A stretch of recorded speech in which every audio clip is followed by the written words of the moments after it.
Hey, this is Tuesday, October 10th. This is the third Tuesday of the month. Hopefully you're enjoying it so far. We call that a lie. Let's see, your new Heroes Hall Pass I gave out today. If you're at home watching this, then you'll get it when you come back. Final short stories test is coming up Thursday. It's going to cover the stories you had to read on your own. And then you're also going to have to know foreshadowing, irony, suspense, and then the parts of the story mountain: exposition, rising action, climax, falling action, resolution. Then the 7 elements: character, setting, plot, point of view, theme, internal, external. That's pretty much it. I'm just connecting those things to those stories and seeing how well you can figure all that stuff out. Tomorrow we're going to do a review game, which will be memorable because my review games are memorable. Spirit Week tomorrow is Disney, and with Disney, once again, that would be both Marvel and Star Wars, because those are now Disney also. And the notebooks are due tomorrow. Speaking of notebooks doing words, overrated, being due tomorrow, there's the checkpoint. Not following any of the directions does cost you a whole bunch of points. And then we got into our story yesterday about the lottery. If you've not downloaded it, make sure you've done that. Bring up the story. All right. We talked about traditions. We got into a lottery. We've not officially started the lottery in the story yet. We're done all of the exposition, beginning stuff, getting up to it. We do know what day is our story taking place? June 27th. June 27th. What time of day is it? Morning, because they're hoping to get it done by lunchtime. And then, is this the only town that does the lottery? No. We have other towns that do the lottery too. How big is this town? 300 people. About 300 people, and they were all. Ooh. Where in the town are they all getting together for the lottery? Like the square. The town square. I don't know if you guys ever go to Noblesville, the little town that's north of here. They have a town square with a courthouse in the middle and this little road that goes around it in a square. That's the town square. We kind of have a town square in Fishers over near the library where the nickel plate area is. And they have that big circle where they have the police station and the library and the post office. That's kind of our town square, but Fishers wasn't really ever a town-ish kind of place. It was more like a bunch of suburbs glued together. So that's the town square, like this middle area where they're all coming together. Ooh, and because they're fun to make fun of, the kids are getting together to begin the lottery. And what is it the boys are doing? Playing with rocks. Playing with rocks, not throwing them yet. That'd be bad. And what are the girls doing? Watching them play with rocks. Checking out the boys playing with rocks. Like, oh, look at that boy play with rocks. He's so cute. And then you have the little kids who are just rolling in the dirt, as little kids like to do. And so that covers it. And then, ooh, how long has this town been doing the lottery? Forever. Works for me. Forever. Even they don't know. Like, it's just always happened. How long? How long has Fishers been putting up Christmas trees? Forever. It's just same thing. It's just they've been doing it forever and ever and ever. We have Old Man Water. Ooh, what is it they use for the lottery?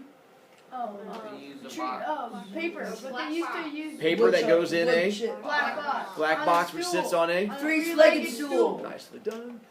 But the town used to be much smaller, and they had to use wood chips.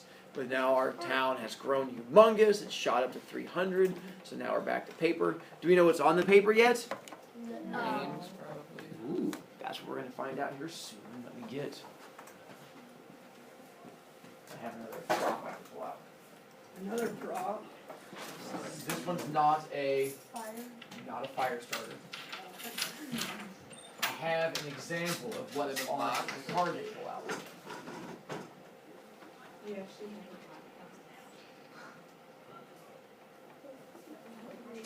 Got it right.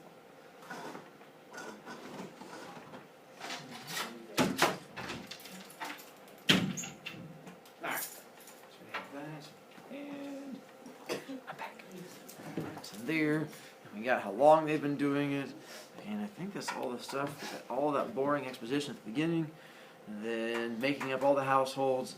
All the stuff. Village was tiny. Hey, we're good. All right. So now we get to be on the far right side. We got past. Perfect. We got past all the boring stuff with you guys. And then we got to there. Now we get to the actual part of it.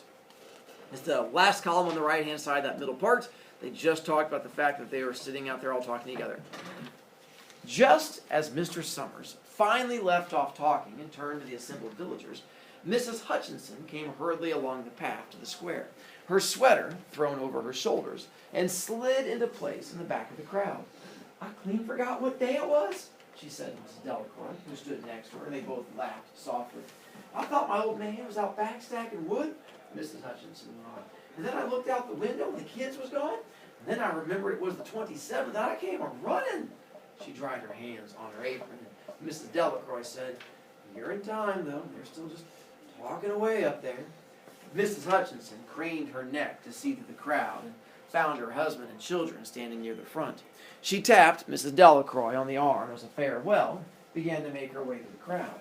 The people separated good-humoredly to let her through. 2 or 3 people said in voices just loud enough to be heard across the crowd, well, here comes your Mrs. Hutchinson, and Bill, she made it after all. Mrs. Hutchinson reached her husband, and Mr. Summers, who'd been waiting, said cheerfully, thought we were going to have to get on without you, Tessie. Mrs. Hutchinson said, grinning, you wouldn't have me leave my dishes in the sink now, would you, Joe? And soft laughter ran through the crowd as the people stirred back into position after Mrs. Hutchinson's arrival. This next part we're going to get to is where it gets a little bit confusing. Not everyone in town gets to play the lottery. Only certain people get to play the lottery. So that's the nice thing, is just figure out who are the special people who get to play. Well now, Mr. Summers says soberly, guess we better get started, get this over with, so as we can go back to work. Now, is there anybody who ain't here? Dunbar. Mr. Summers consulted his list. Clyde Dunbar. That's right, he's broke his leg, hasn't he? Well, who's drawing for him? Me, I guess, the woman said. And Mr. Summers turned to look at her. Yep, wife draws for her husband, Mr. Summers said. Now, don't you have a grown boy to do it for you, Janie? Although Mr. Summers and everyone else in the village knew the answer to this perfectly well, it was the business of the official of the lottery to ask such questions formally. Mr. Summers waited with an expression of polite interest while Mrs. Dunbar answered. Horace is not but 16 yet, Mrs. Dunbar said regretfully. I guess I got to fill in for the old man this year. Right, Mr. Summers said, and he made a note on the list he was holding. And then he asked, is the Watson boy drawing this year? The tall boy in the crowd raised his hand. Here, he said. I'm drawing for my mother and me. He blinked his eyes nervously and ducked his head as several voices in the crowd said things like, good fellow, Jack, and glad to see your mother's got a man to do it. Well, Mr. Summers said, guess that's everyone. Did old man Warner make it? Here, a voice said. Mr. Summers nodded. A sudden hush fell on the crowd as Mr. Summers cleared his throat and looked at the list. All ready? Now, I'll read the names. Heads of families first. Men, come up, take a paper out of the box. Keep the paper folded until keep the paper folded in your hand without looking at it until everyone has had a turn. Is everything clear? The people had done this so many times that they only half listened to the directions. Most of them were quiet, wetting their lips, not looking around. Then Mr. Summers raised one hand high and said, Adams! A man disengaged himself from the crowd, came forward. Hi, Steve, Mr. Summers said. Mr. Adams said, Hi, Joe. They grinned at one another humorlessly and nervously. Then Mr. Adams reached into the black box and took out a folded paper. He held it firmly by one corner as he turned and went hastily back to his place in the crowd, where he stood a little apart from his family, not looking down at his hand. All right, real quick. Not everyone gets to play the lottery. Who are the only special people who get to play? Men. The men folks. Now, sometimes women do get to play. When do women get to play? If nobody their else husband is is there. husband. If you have no man there to do it. And then sometimes kids get to play. And when do kids get to play? When they're old enough. If they're old enough to play, and once again, if there's no dad there to do it, then the kid gets to play. Otherwise, it's just the dads who get to play, and that is it. My quick question is, do we have guesses as to what the lottery is about? What do you win? What does it involve? Is it good? Is it bad? Any foreshadowing? Any clues? Any thoughts? Or just blinking? Not Tom? the mayor. Ooh, so you're saying whoever wins becomes the mayor? I can see that. Yes. I think it's gonna be good for one person, and it causes everybody else to be in a really bad situation because whenever the first guy went up, they said that they did like a grin at each other. So I feel like that has So something one person gets a good thing and the rest get bad things? Yeah. I can see that. All right. Kinley? Okay. Let's get farther and see if your thoughts change whatsoever. Allen! Mr. Summers said. Anderson! Bentham! Seems like there's no time at all between lotteries anymore, Mrs. Delacroix said to Mrs. Graves in the back row. Seems like we got through with the last one only last week. Time sure goes fast, Mrs. Graves said. Clark! Delacroix! There goes my old man, Mrs. Delacroix said. She held her breath while her husband went forward. Dunbar! Mr. Summers said. Mrs. Dunbar went steadily to the box while one of the women said, "Go on, Janie," and another said, "There she goes." "We're next," Mrs. Graves said. She watched while Mr. Graves came around from the side of the box, greeted Mr. Summers gravely, and selected a slip of paper from the box. By now, all through the crowd, there were men holding the small folded papers in their large hands, turning them over and over nervously. Mrs. Dunbar and her two sons stood together, Mrs. Dunbar holding the slip of paper. "Harbert? Hutchinson? Get up there, Bill," Mrs. Hutchinson said, and the people near her laughed. "Jones? They do say," Mr. Adams said to Old Man Warner, who stood next to him, "that over in the North Village, they're talking of giving up the lottery." Old Man Warner snorted. "Pack of crazy fools! Listening to the young folks? Nothing's good enough for them. Next thing you know, they'll be wanting to go back to living in caves and nobody work anymore. Live that way for a while. Used to be saying about lottery in June, corn be heavy soon. Well, first thing you know, we'd all be eating stewed chickweed and acorns. There's always been a lottery." He added petulantly. "Bad enough to see young Joe Summers up there joking with everybody." "Some places have already quit lotteries," Mrs. Adams said. "Nah, nothing but trouble in that," Old Man Warner said stoutly. "A pack of young fools." "Martin?" And Bobby Martin watched his father go forward. "Overdyke? Percy?" "Oh, I wish they'd hurry," Mrs. Dunbar said to her older son. "I wish they'd hurry. They're almost through." "Well, you get ready to run and tell Dad," Mrs. Dunbar said. Mr. Summers called his own name and then stepped forward precisely and selected a slip from the box. Then he called, "Warner! 77th year I've been in the lottery," Old Man Warner said as he went to the crowd. 77th time. "Watson!" The tall boy came awkwardly to the crowd. Someone said, "Don't be nervous, Jack." And Mr. Summers said, "Take your time, son." "Zanini!" After that, there was a long pause, a breathless pause, until Mr. Summers, holding his slip of paper in the air, said, "All right, fellas." For a minute, no one moved. Then all the slips of paper were opened. Suddenly all the women began to speak at once, saying, "Who is it? Who's got it? Is it the Dunbars? No, it's the Watsons." Then the voices began to say, "It's Hutchinson. It's Bill. Bill Hutchinson's got it." "Go tell your father," Mrs. Dunbar said to her older son. People began to look around to see the Hutchinsons. Bill Hutchinson was standing quietly, staring down at the paper in his hand. Suddenly, Tessie Hutchinson shouted to Mr. Summers, "You didn't give him time enough to take any paper he wanted! I saw you! It wasn't fair!" And then we pause before going to part 2. Oh, okay. Cool. Yeah, that's not... I thought that was the end. No, I was like, that's- no! Oh, no. We have a definite ending coming. We find out what family wins, what family's the winner.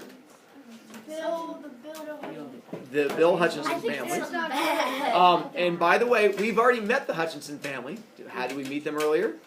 With the wife. That was the wife who showed up late, who's like, "You can't start he's this gonna without me." So now, do we find out what they win? He's gonna die. Why do you say that? Because, she doesn't seem too happy that he won. All right. So you say that there is something negative coming? Definitely. All right. Clues as to why you think something negative is coming. Maya? Because she kept yelling No, you didn't let us pick the right cards. All right. Easy. I think there's about to be a big fight. A rumble. Yeah. Okay. Something's gonna go Any down. particular reason? Oh, because that one girl just shouted out. Maybe Tessie is just a bad winner. Is there any evidence aside from her reaction, or are you just going off the fact that maybe Tessie is That's just a what I was confused about person? to say. Yeah?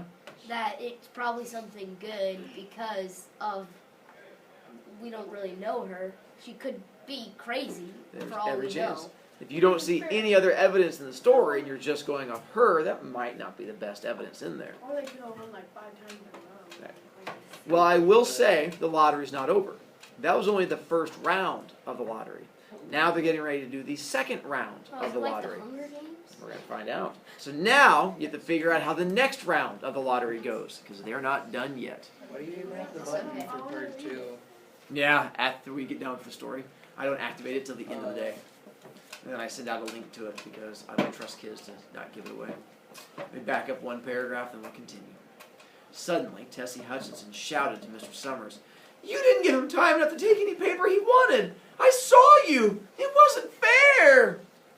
"Be a good sport, Tessie," Miss Delacroix called, and Mrs. Graves said, "Hey, all of us took the exact same chance." Bill Hutchinson replied, "Shut up, Tessie." "All right. Well, everyone," Mr. Summers said, "that was done pretty fast. Well, now we've got to be hurrying a little more to get done in time." He consulted his next list. "Hey, Bill, you drew for the Hutchinson family. Do you have any other households in the Hutchinsons?" "There's Don and Eva," Mrs. Hutchinson yelled. "Make them take their chance." "Now, married daughters draw with their husbands' families, Tessie," Mr. Summers said gently. "Come on, you know that as well as anyone else." But it wasn't fair," Tessie said. "No, I guess not, Joe," Bill Hutchinson said regretfully. "My daughter draws with her husband's family. That's only fair. And I've got no other family except the kids." "Then as far as drawing for families is concerned, that's you," Mr. Summers said in explanation. "And as far as drawing for households is concerned, well, that's you too, right?" "Yeah, that's right," Bill Hutchinson said. "How many kids you got, Bill?" Mr. Summers asked formally. "3. There's Bill Jr., Nancy, and then little Davy, and then Tessie and me." "All right then," Mr. Summers said. "Harry, you got their tickets back?" Mr. Graves nodded, held up the slips of paper. "Put them in the box then," Mr. Summers directed. "Take Bill's, put it in too." "But I think you ought to start over," Mrs. Hutchinson said as quietly as she could. "I tell you, it wasn't fair. You didn't give him time enough to choose. Everybody saw that." Mr. Graves had selected the 5 slips and put them in the box, and he dropped all the papers but those onto the ground where the breeze caught them, lifted them off. "Listen, everybody!" Mrs. Hutchinson was saying to the people around her. "Are you ready, Bill?" Mr. Summers asked, and Bill Hutchinson, with one quick glance around at his wife and children, nodded. The second round. Have you figured out how they're doing the second round? Yeah, Dakota? Could it be something to do with every single person in his family? Because they said the 3 kids and then plus them. There you go. So the first round was just to find out who or which family won. Now the second round is we get to find out who in that family won. Because if 300 people, it'd take too long to have all 300 people come up. So instead, they just have like the 50 dads come up, which is much faster. And now we know which family won. So now each person in the family comes up. So now we're going to find out which person in the family has won. So now we get to find the winner from there. Do we have any clues yet? Is it good or bad still? It's still bad. Let's find out by a quick show of hands. If you think it's something good and you're just being misled, raise your hand. If you say definitely something bad, all right, let's find out from there. Let's find our winner. "Remember," Mr. Summers said, "take the slips, keep them folded until each person has taken one. Harry, you better help little Davy." Mr. Graves took the hand of the little boy who came willingly with him up to the box. "Take a paper out of the box, Davy," Mr. Summers said. Davy put his hand in the box and laughed. No, take just one paper," Mr. Summers said. "Harry, you better hold it for him." Mr. Graves took the child's hand and removed the folded paper from the tight fist and held it, while little Dave stood next to him and looked up at him wonderingly. "Nancy next," Mr. Summers said. Nancy was 12, and her school friends breathed heavily as she went forward, switching her skirt, and took a slip daintily from the box. "Bill Jr.," Mr. Summers said. Billy, his face red and his feet overlarge, near knocked the box over as he got a paper out. "Tessie," Mr. Summers said. She hesitated for a minute, looking around defiantly, and then set her lips and went up to the box. She snatched a paper out and held it behind her. "Bill," Mr. Summers said. Bill Hutchinson reached into the box, felt around, bringing his hand out at last with a slip of paper in it. The crowd was quiet. A girl whispered, "Oh, I hope it's not Nancy." And the sound of the whisper reached the edges of the crowd. "Ah, it's not the way it used to be," Old Man Warner said clearly. "People ain't the way they used to be." "All right," Mr. Summers said. "Open the papers.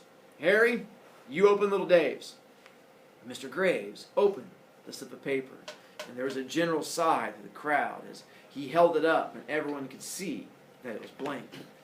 Nancy and Bill Jr. opened theirs at the same time, and both beamed and laughed, turning around to the crowd and holding their slips of paper above their heads. "Tessie," Mr. Summers said. There was a pause, and then Mr. Summers looked at Bill Hutchinson. Bill unfolded his paper and showed it. It was blank. "It's Tessie," Mr. Summers said, and his voice was hushed. "Show us her paper, Bill." Bill Hutchinson went over to his wife and forced the slip of paper out of her hand. It had a black spot on it. The black spot Mr. Summers had made the night before with a heavy pencil in the coal company office. Bill Hutchinson held it up, and there was a stir in the crowd. "All right, folks," Mr. Summers said, "let's finish this one quickly." Although the villagers had forgotten the ritual and lost the original black box, they still remembered to use stones. The pile of stones the boys had made earlier was I ready. know it's happening. There were stones on the ground with the blowing scraps of paper that had come out of the box. Mrs. Delacroix selected a stone so large she had to pick it up with both hands and turned to Mrs. Dunbar. "Come on," she said. "Hurry up!"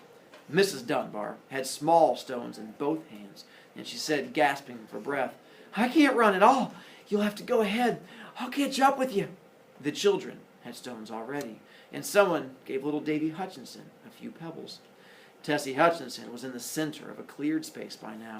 She held her hands out desperately as the villagers moved in on her. "It isn't fair," she said. A stone hit her on the side of the head. Old Man Warner was saying, "Come on! Come on, everyone!" Steve Adams was in the front of the crowd of villagers with Mrs. Graves beside him. "It isn't fair! It isn't right!" Mrs. Hutchinson screamed, and then they were upon her. And that's She where it got ends. stoned to death? She did. And they killed her. And that's how the story ends. Was that part 2? That was part 2. It's so stupid. Why little baby guy? No, other people. There's a lot that goes with the story. One of the big ones that first pops up, of course, Miss Brovicast, why would they do that? Why would they do They that? get rid of more people because they had too many. Nope. It's to grow corn. Nope. That might be part of it. Now, why do we know it has nothing to do with size and to keep the size down? Because There's they bigger want more towns. population. It has nothing to do with the size. This just happens to be a small town. Even the big cities do it. Yeah. Because tradition. Tradition. This is something that they just do. This is, you guys have Christmas trees, fireworks. This is their tradition. How long has the town been doing this? Hundreds of Is this years. the only town that does it? No. It's the same idea. Mr. Brovak, that's a stupid tradition. I agree. Here's the thing. It's based on real life stuff. This came from the idea of challenging traditions that exist. Tessie was the same as everyone else except for one small thing. What was the only thing that made her different? She was late. Oh, third card. What was on the card? A black guy. And so the idea of everyone turned against her and everyone attacked her because of what was on the card. Well, imagine instead that they all turned against her because of what was on this card, but expand what's on that card.